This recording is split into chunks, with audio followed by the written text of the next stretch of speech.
Hello வணக்கம். இன்றைக்கி நம்ம சேனலில் பூண்டு பொடி எப்படி செய்யலாம் அப்படின்னு தான் பார்க்க போகிறோம். எத்தனை பொடி இருந்தாலும் பூண்டு பொடி கீழாகுமா, எப்படி செய்யலான்னு பார்த்துடலாமா? ஒரு பூண்டு எடுத்திருக்கேன், இதை அப்படியே வச்சுக்கலாம்.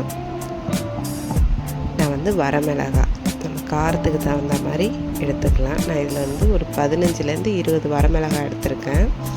இதை வானல் சூடானதும் அதில் கொஞ்சமாக எண்ணெய் விட்டுக்கிட்டு இந்த வரமிளகாவை அதில் நம்ம சேர்த்துட வேண்டியதான்.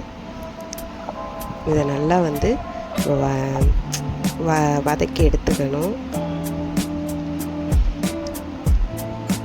பாருங்கள், நல்லா வறுபட்டுருக்கு.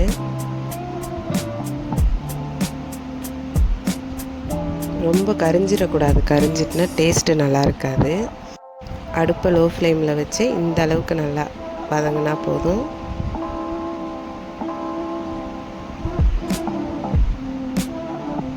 பாருங்கள், இதை அப்படியே நம்ம ஸ்டவ் ஆஃப் பண்ணிட வேண்டியதான்.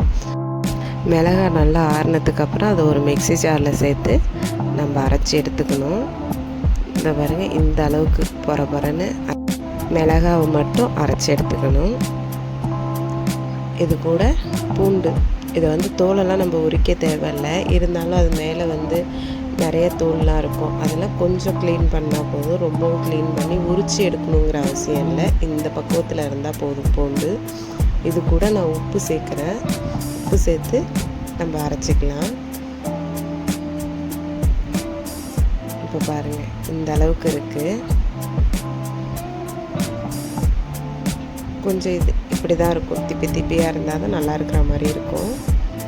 வேணுனாலும் நம்ம இன்னொரு வாட்டி வேணாலும் அரைச்சி எடுத்துக்கலாம். ரொம்ப நைஸாக சாப்பிட்றவங்க இன்னொரு வாட்டி அரைச்சி எடுத்துக்கலாம். நாங்கள் இந்த பக்குவத்தில் தான் சாப்பிடுவோம். இது அப்படியே ஒரு கிண்ணத்துக்கு மாற்றிட வேண்டியதுதான். பாருங்கள், சூப்பரான பொடி ரெடி ஆகிடுச்சு. இது கூட நம்ம நல்லெண்ணெய் ஊற்றி சாப்பிட்டோன்னா அவ்வளோ டேஸ்ட்டாக இருக்கும். பூண்டு பொடியெலாம் சொல்லவா வேணும், எல்லாருக்குமே ரொம்ப ஃபேவரட்டான பொடி.